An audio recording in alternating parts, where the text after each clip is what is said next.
We are coming off the heels off of one of the greatest WrestleMania main events of all time. And I'm not just saying that because I was there. What a match Cody Rhodes and Roman Reigns had. And it really was the end game to the Bloodline storyline. Or at least so we thought. The Rock will be coming back, presumably against Cody Rhodes at some point. But at the end of the day, this really felt like the end game to Roman Reigns' title run as the undisputed Universal Champion, with Cody Rhodes finally getting the nod, being the guy that is going to start the Renaissance era.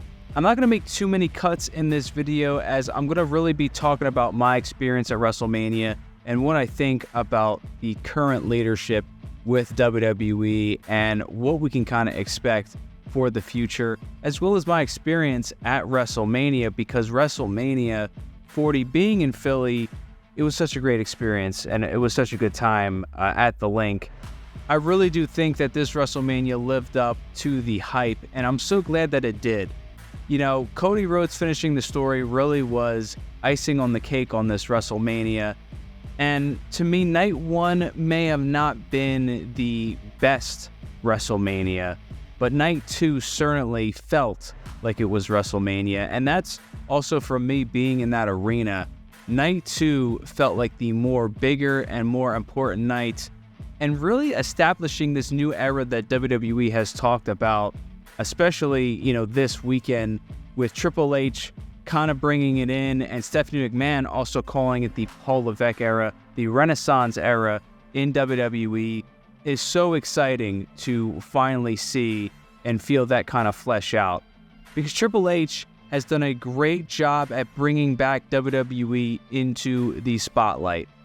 You know, you can say all you want about Vince McMahon, about how great he was at bringing in the wrestling into the mainstream media in the 1980s and the 1990s and the 2000s. But somewhere along the way, I think he kind of lost what professional wrestling was, because pro wrestling evolved just like everything else does with sports and music. It evolves, it changes, it becomes new, and it becomes fresh. And Vince McMahon was not going to be the one that ushered in this era of WWE. It had to be someone like Triple H. Triple H knows what he's doing with this talent roster. I really do think that Triple H has his hands on what will be a memorable WWE roster in 2024. If you missed the Attitude Era, if you missed the 1980s, if you missed the Ruthless Aggression Era, and you're thinking wrestling will never reach that peak again, you're wrong. Because right now we are living in one of the greatest eras of pro wrestling. And I see a lot of the hate online about Cody Rhodes winning the championship and all this that Triple H does and whatnot. Everything's not perfect. I'll say that right up front. Is everything perfect? No. But everything is so much better. You look at the Raw after WrestleMania. I did a show with my friend Hayden, and we talked about a lot of what happened, and it was not good. It just wasn't. But this just feels right. It feels good. It feels good to finally be a wrestling fan, wear these shirts in public again, and feel proud to be a wrestling fan. As far as my experience goes about WrestleMania-wise, I had a great time. I was able to take my girlfriend night one and my dad night two. And it was so great. I probably am going to have some videos and pictures like you've seen kind of scattered around here that I've taken about just the whole weekend in general. And I got to say that WWE put on one of their best shows. It was the best produced main event I think WWE's ever put on, with John Cena, The Rock, Undertaker coming out. You know, was it overbooked? Yeah, it was pretty overbooked. But it almost had to be, because, like I said, it was kind of like Endgame. If Roman's championship run was going to end in any way, this was the way it kind of had to end. It kind of had to feel like it was a send-off of sorts a little bit, with everything considered. Having Cena get revenge on Solo, have Jay come out to attack Jimmy, having The Rock and John Cena have that standoff, and having The Undertaker come back seemingly to kind of protect the company that he wrestled in for 30 years. Talk about how, you know, WWE, we always kind of thought that Undertaker was that locker room leader. And for him to stop The Rock and to stop the misjustice of the WWE Championship, that's pretty cool. It is really cool to see that. And to see Roman Reigns, the main reason why Roman lost that championship was because he decided to take out his past and Seth Rollins with the Shield rather than hit Cody Rhodes. That, at the end of the day, will be the reason why Roman Reigns lost the championship, and Seth Rollins lived up to what he said to Cody Rhodes about being his Shield. What storytelling just in those matches, or just in that match alone.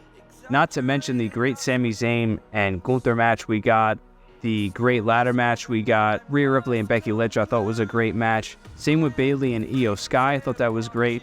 And what a great opening to WrestleMania with Drew McIntyre and Seth Rollins. And the cash-in for Damian Priest. What a era we are about to be in for pro wrestling. It's exciting to see that on all fronts with all these different companies, and now especially WWE.